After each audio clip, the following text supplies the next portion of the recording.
Okay, so I am so excited for this Zoom tonight. I'm really pumped for y'all to hear from my friend Natalie. Natalie and I have known each other, I don't know, like 4 or 5 years now. It's been a minute. She lives like 40-ish minutes from me. We are on two different legs, obviously like two totally separate teams, all the things, but we've connected at Houston events and different things. And so I just absolutely love her. And last week I was like, you know what? I just want to like get around some people and I want to go have lunch with her and just connect and talk. And so, because I'm always very inspired by what she's doing and different things. And so, Natalie, I'm just going to go ahead and have you introduce yourself real quick and just tell a little bit about your story, and how you got started. And then I'll ask you a few questions. Awesome. Yeah, I was so excited you asked me to do this. This is so much fun. So I first met Erin. It was actually my very first event that I had ever gone to, when we used to do the OTOMs. I guess monthly, you did a monthly. So she was hosting one regularly in Houston, and super impressed. I couldn't believe that she could like command the room like she did, because she seems so soft-spoken, but just wasn't rattled at all. And I thought, wow, if I could just be like that one day, that would be so awesome. So I was excited that you invited me to do this. So I have been in the business for 5 years now. My husband is in full-time ministry. He's an executive pastor and a music pastor, and had always had a part-time job just to kind of help us make ends meet. We use that income to just do all the extra things that we needed, like school supplies and school clothes. And hold on one second. I've got 3 boys and they're really loud. Hold on. I'm going to yell at them. 1 second. Everybody hold on. So this is real life situations that's why I was like, Kyle was just yelling at my kids. So it's totally fine. I was just thankfully I was on mute. So you guys did not hear that, but this is like the normal thing. So stop talking so loud. Yeah. Okay. So he's in full-time ministry. He's an executive pastor, music pastor. So he always had this part-time job, so that I could be a stay-at-home mom. I worked full-time before we had kids. But then when we started having kids, we decided that we wanted me to be at home with them. We have 3 boys, like I said. And so we depended on that part-time job for like, it probably brought in like 20,000 in extra income a year. And so it was just, vacation money and all that extra stuff. And so he found out he was losing that job. That company he worked for was pulling out of Houston. And so we were losing that income. And I panicked. I thought, well, what am I going to do? What are we going to do? I'm going to have to go back to work. And the boys were pretty small at that point, and putting them in daycare just made me sick to think about it. I'd met about 6 months before a girl, just purely by chance. We talked maybe we talked about 5 minutes or something in person. But as soon as I left from meeting her, I thought, I really like her. And she was super cute, and I wanted to remember her name. So I went and found her on Facebook, not knowing anything about what she did. We didn't talk about that. But she was with the business. And so I just started following her and couldn't figure out what in the world she did. She just took really cute pictures with her family in Christmas pajamas on their front porch all the time. And I thought, what does she do? She sells stuff and takes family pictures in Christmas pajamas on their front porch. Anyway, so I just followed her. And then she asked me at one point if I was interested in the business. I told her no, I wasn't.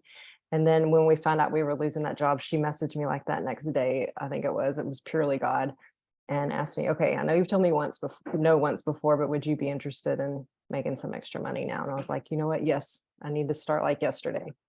So you never know when people's circumstances change. I had already told her no before, but my circumstances changed and I needed something. And I'd continued watching her, and she was aware that I was watching. So why would I be watching if I wasn't somewhat interested? So I joined. She told me I could earn a $10,000 bonus if I went diamond in 3 months. And so I didn't know that you couldn't go diamond in 3 months. And so I just did it and earned that $10,000 bonus, earned a double diamond bonus right after that, went triple in 18 months and earned a couple more bonuses along the way. And that's where I'm at right now. So 5 years in. I thought I unmuted myself, but I didn't.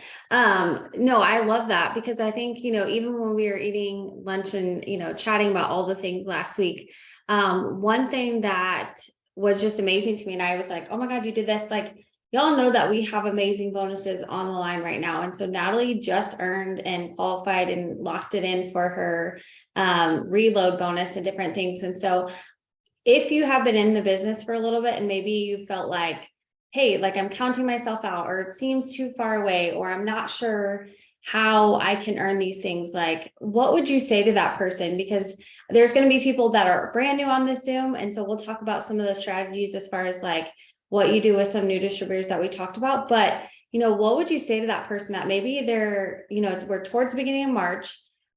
You've been having some amazing months, but what would you say to that person that maybe they're like counting themselves out already? They're not even willing to, they're thinking, okay, it's too far gone. What would you tell them? Yeah, I mean, it's never too far gone. December was a struggle month for me, and I dropped down to diamond in December, from triple, then double. I was always kind of around that triple and double. I hadn't been diamond in a long time, and so when I dropped down to diamond, it literally made me sick. And you think, man, where is my organization going that, I've dropped this far down, and what am I going to have to do? I'm going to have to rebuild. I'm going to have to start over. And you know what you do? You get out your charts. I've got charts everywhere, all over my desk. And that's what you do. You pull out the charts and you think, okay, what's the next rank that I need to, what's the first rank I need to get to? And if it's Ruby, if you were diamond at one point and you've dropped down to executive, and so you need to get back to Ruby, you pull out your Ruby chart, and that's where you start. And you think, okay, what do I need to do to go Ruby? I need 3 new people, because it's easier to give birth than it is to revive the dead. And so instead of pulling people along that, are just holding you down and they're not wanting to do it, sign new. And so I didn't go anywhere without my charts. I knew I needed to get back to diamond. If I left the house, my charts were in my purse. I don't know, not that you necessarily needed them, but it's like security. I felt like as I'm in conversations, and if somebody wants to order something right then, I need to know exactly where I need to put it. If somebody's ready to jump in and join the business, I need to know right then, because I'm not playing. And so I didn't leave my house without my charts. I knew exactly what I needed down to the number. If you're going for working toward diamond, if you have that chart filled out, you know exactly how many distributors you need, exactly how many loyal customers. I mean, you can figure it out. If you need 5,000 in volume and divide that by, an average 50 BVLC, you can figure out exactly how many customers you need. So you need to know your goal. You're never going to get somewhere without a roadmap, and your chart is your roadmap, and you're never going to promote on accident. So it's not going to just happen by chance. And one day you wake up and think, oh, wow, look at that, I went diamond. It'll never happen like that. It happens because you know exactly what you need, and you have your roadmap out, and you're working toward it that way. Well, don't you think it's kind of funny? Because I remember when like working towards promotions and different things. And so getting out charts, but knowing, and it's crazy that people, it's like all of a sudden the floodgates open and people just magically like flock into that. And you're like, oh, that's exactly what I needed. And I remember the month that I was pushing for diamond the very first time. I think I was like 27 BV away or something. And it was like a couple days before the end of the month. And then people were just coming out of the woodwork, but it's because I mentally knew where I needed. And so, like Natalie said, get those charts out, know strategically exactly what you're doing. Because if you're not getting out, you don't have that placement, then God's not going to bless you with those people. That's what I always truly believe, that, it's not going to, they're not just going to happen that way. It's always crazy. Yeah. And, I will say one other thing, that I knew I needed to do something different, because what I had been doing wasn't working. And I couldn't just keep doing the same things and expecting to move up. And so I needed to get control of my morning routine. I realized I'm not a morning person. And so I had to stop saying that I'm not a morning person, and that I don't like getting up early. I'd read Miracle Morning several years ago, never really implemented it, and realized, okay, something's got to change, and it's going to start with my morning routine. Getting 3 kids up for school in the morning is busy. We have, power hours most mornings at 6:30 in the morning. And so I try to get on that. There's already a lot going on in the morning, but I just needed to make sure that I'm up earlier before all the things start. And so I implemented, a Miracle Morning, and get up. And it's not that you're spending a ton of time on these things. You're just spending 10 minutes in prayer time, 10 minutes journaling, 10 minutes, doing your affirmations, 10 minutes to move in your body, simple stuff, but it puts you in control of your day. And it sets the tone for the entirety of your day. And that really got me moving in the right direction. That was the beginning of it, of moving where I needed to go, and not letting my day control me, which is what I had a tendency to do. And you're kind of in a panic mode the rest of the day, it feels like, chasing your tail and chasing leads and chasing customers, but taking control of it first thing in the morning and you being in charge of it. I love that you said that, taking control of your day before it takes control of you, because I think that is so important. That, drop a 1 in the chat if you've ever said you're not a morning person. Like, that's not me. If you guys know that this is like late and past my bedtime right now. So I'm always on like the struggle bus at this time, but I think it's so true, because you can get so much accomplished and so many things done. But I remember when I first came home, like when I was working full time, it seemed like I had all the time in the world. But the day started getting ahead of me, and then I was getting mad and angry and not getting my stuff done. And I was feeling resentful. And I'm like, oh my gosh, if I could just wake up, get these things done and knock it out, then the rest of the day you can spend, responding to messages or planting new seeds or doing some video content and different things, but you've already done the things. And so it starts with just that. So one thing I wanted you to talk about, because I know we talked a little bit about just new distributor onboarding. And so maybe if you're brand new, or, you've been in and maybe you're like, okay, talking about certain things. One thing that we chatted about is you really focus on helping your new distributors immediately start host to posting. And so will you talk a little bit, I mean, obviously we have specific trainings on host post, so we don't need to go into like the details on that. But just some of the strategies behind that. And then for those people, what do you do once they've been in for, the 3 to 6 month period? And then sometimes they're like, I don't know, like I'm getting the same people posting for me. Like, what's your next step of how to grow that host to post portion? Yeah. So, we've kind of tried it always, onboarding new distributors, I'm sure just like y'all have, and tried every single way possible to figure out the way that's going to help people to stick around longer. And it seems like what seems to be working best is to help them have those first wins early on. So instead of spending their time, putting their picture on eSuite and filling out their tax form and putting up, an introductory post and getting all your paperwork done. And then by day 3, they're not answering your messages anymore because they, don't want to fill out the tax form and they want to start making money. They joined you to make money. Tell me how I need to make money. I don't want to do all the, preliminary things. And we do get to those things, but starting out right away. And we have this all on boards. We have a new distributor launch board that our entire team uses. So everybody's using the exact same method, which helps a lot. Everybody's on the same page. And it helps to troubleshoot as well, because you can tell, maybe a new distributor who's trying to onboard a new distributor, okay, well, tell me, what day are you on in the launch board? Where have you ended? So you can, know exactly what you need to help them tweak. So first day, they are just getting up a post. And, you're telling them how excited you are. You can ask me any questions, but you're going to be amazing at this. Let's get this first post up and let me know when people ask questions, and I'll help you with what to say next. So we don't even have them download boards yet until, probably day 3 or 4. So just screenshot me the questions or comments, and I'm going to walk you through with what to say. And then the next day, okay, you did great yesterday. Let's get up another post. So we send them another post. It's like a before and after post, I think.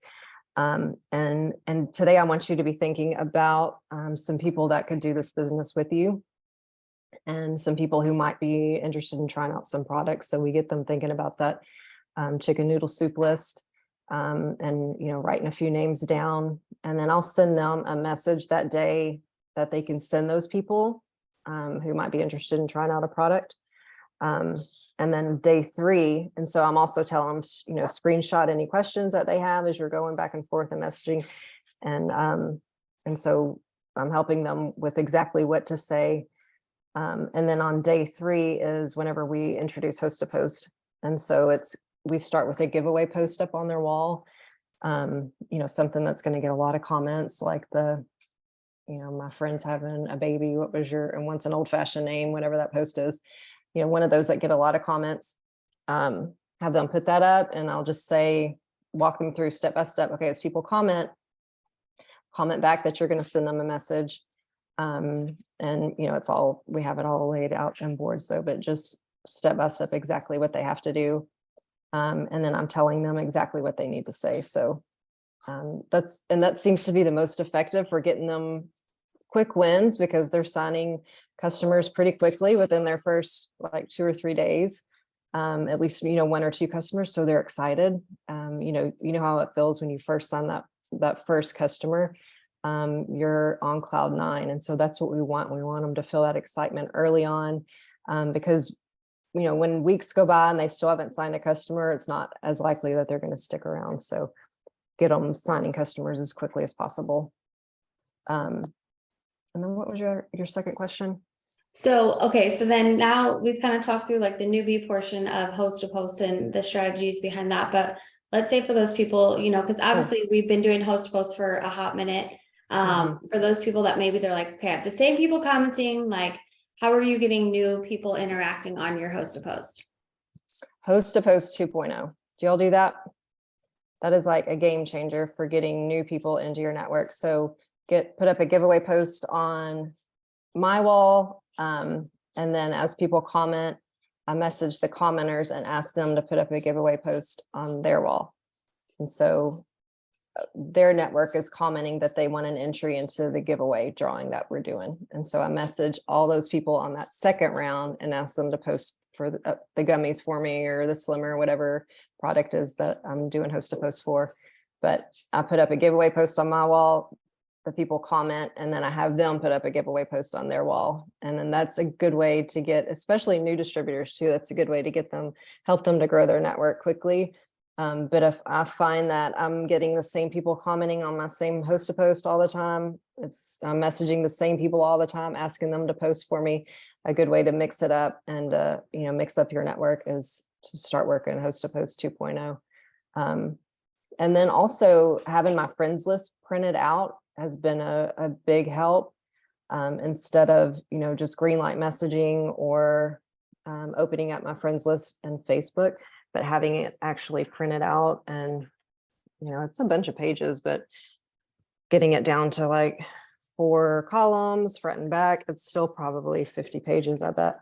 But this helps because there are people in here that I've never even talked to that I don't realize it until you have this printed out. For some reason, if you're just pulling at Facebook, your friends list on Facebook, you don't see all those people. I don't know if it just doesn't show you everybody that you're friends with, but whenever I have it printed out, I find people all the time that I've been friends with for a long time, and maybe I've never messaged them or we haven't talked since 2019 or something like that.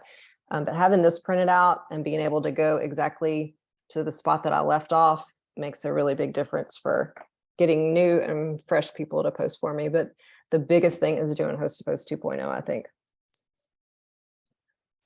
I love that. I'd never called it host to post 2.0, but I really like that terminology. Yeah, I don't know if that was I don't know what's host to post 2.0. Okay. We haven't had this training. I don't know what's happening. I didn't know if that's what everybody calls it or that's just what we called it. I couldn't remember, but that works really well. Do y'all do it that way? Having yes, people but put I up the think giveaway post for you? Yeah, and I think it's a great reminder too, because even sometimes it can get so you can get so in the groove of just focusing on host post and only messaging. But I think sometimes we can also forget that step of, hey, go and have them post for you on the giveaways and get them, doing all those things. And then I also love the idea of, printing out your friends list. One thing that I've been doing is as I'm going through like birthdays, and I go and comment to birthdays, like half the time I'm like, I've never even seen this person or how I ever became friends with them. I have no idea.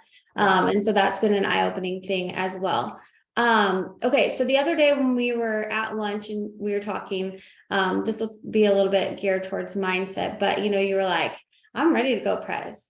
And so, like I said, you've had this journey of ups and downs and different things and, earning re-rank bonuses and different things. Like, what flipped in your mindset as far as just making that decision to say, hey, I'm ready to go press, because it's easy to say something, but then it's also another to put the action behind it. And so what flipped for you, or what are things that you're doing to keep you focused on that goal? Yeah, that's a great question. You say it, I feel like I've been saying it forever, but what is different about it this time? It feels different this time. And I think doing a few things differently that I've never done before. One thing that just really kicked me into gear, and it wasn't even intentional on my end or on my enroller's end, but my enroller was Stacy Alcala. And so she took the position at corporate with Sherry Lynn. And she and I talk every single day.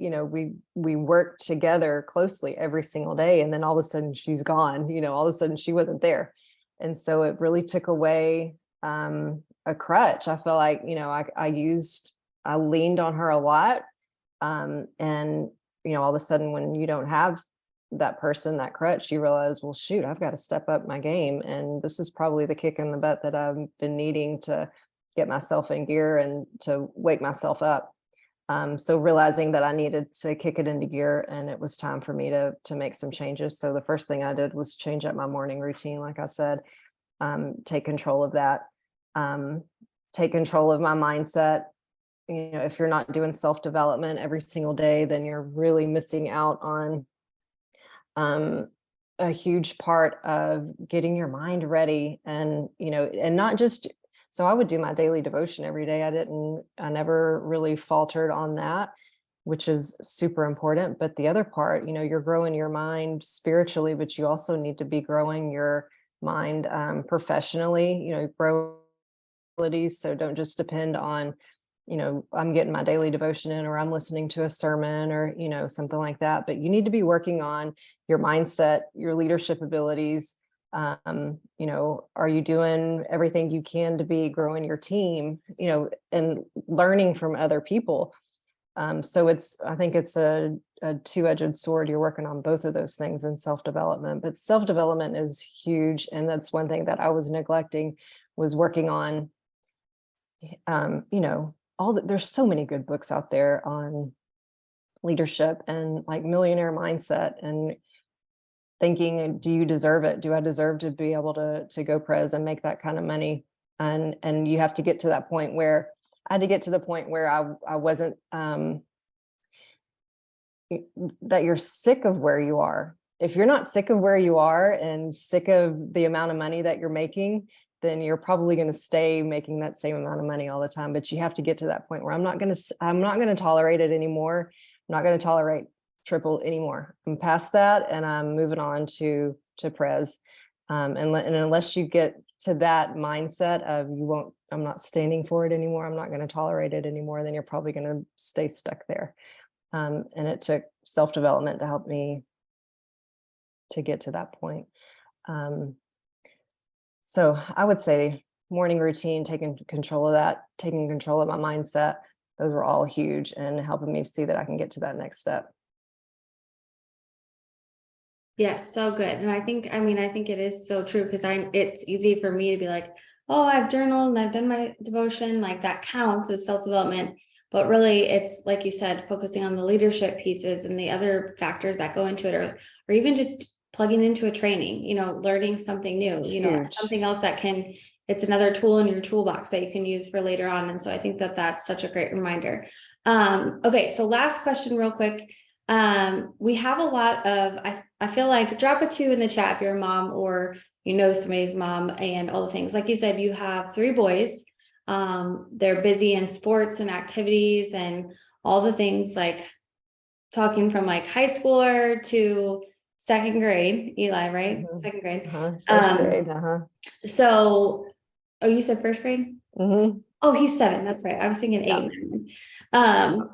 So, she's got the wide variety of different things. Like, how do you do it? Because there's probably people on here that are like, okay, I'm busy, I'm a mom, like trying to maneuver all around the schedules and different things. And then your husband, obviously, being in ministry and, all those things. Like, what would you say to that person, or what's a piece of advice or something that you're doing that helps you just keep it all together?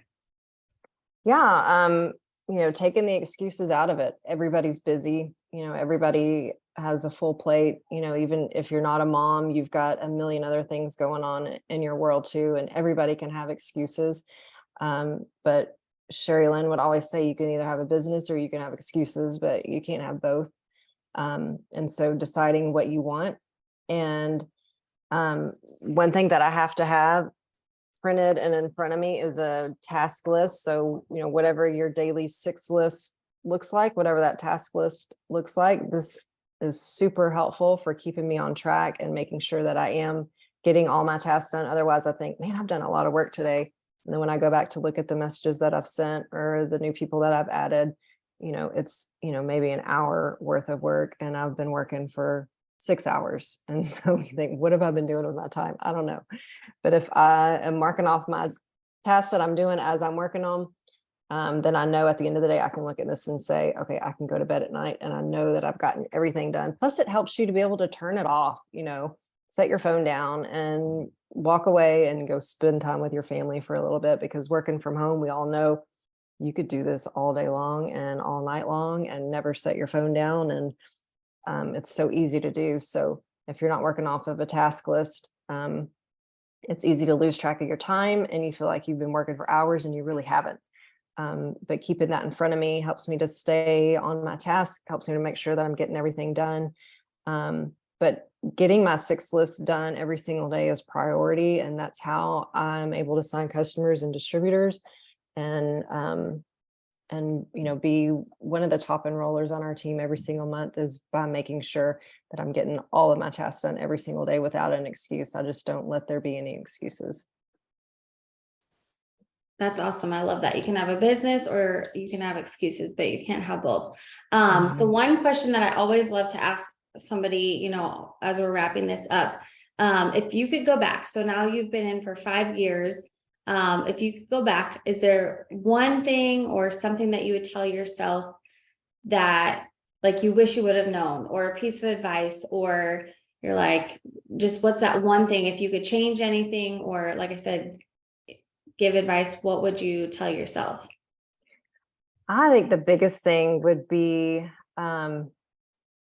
we think people are really watching and they're caring about what we're doing. And, this business that we're running, we get so nervous about posting certain things or posting selfies or going live because you're so worried about what people think, or, putting yourself out there. I spent a lot of time worrying about that kind of stuff. And it's just been probably in the last couple of years that I've really gotten to the point where I just don't care, because they're not paying your bills. I mean, we say that all the time, but it's just so true. Your followers, your Facebook friends, your family is not paying your bills. They're not there whenever you're having the argument with your spouse about finances for the jillionth time. And so to just get it out of your head, I think we think people care a lot more than they really do. And we think that they're watching us a lot more closely than they really are. When they're really not. There might be a few haters out there every now and then, but if you really want to be successful at this, I really feel like that it has to become who you are. When people look at you, they have to see and know that you are that It Works person, you are that It Works girl. And if they want to get healthy, if they want products, to help them lose weight, they know who to go to. They're going to know to go to you, and you have to really own it. And once you make that decision to own it and put it out there shamelessly, then I think that'll take your business to the next level, when it becomes who you are, and to be proud of it, and to, not be so afraid of what people are thinking about you. I love that. That's so true. I mean, it makes a huge difference. So thank you so much, Natalie, for joining us tonight. So many great nuggets of different things. And I mean, at the end of the day, some of this is just so simple, but a lot of times it's just putting in the simple work each and every day. Like she said, she's making sure she's getting her tasks done. She's making sure she's doing things, but then she's also able to, unplug and take that time for her family and make that huge difference. So I just appreciate you so much. Is there any last minute things, or if not, we'll go ahead and end this recording? I don't think so. Print out your charts, print out your friends list, print out your task list, and keep them in front of you to see 24/7. It's going to help you get your stuff done, and it's going to help you know where you're going. It's super important to have your stuff printed out and know where you're headed. I love it. All right. Thank you again, Natalie. And thank y'all for joining us. I will get this recording to y'all and then we will see y'all later. Bye, everyone.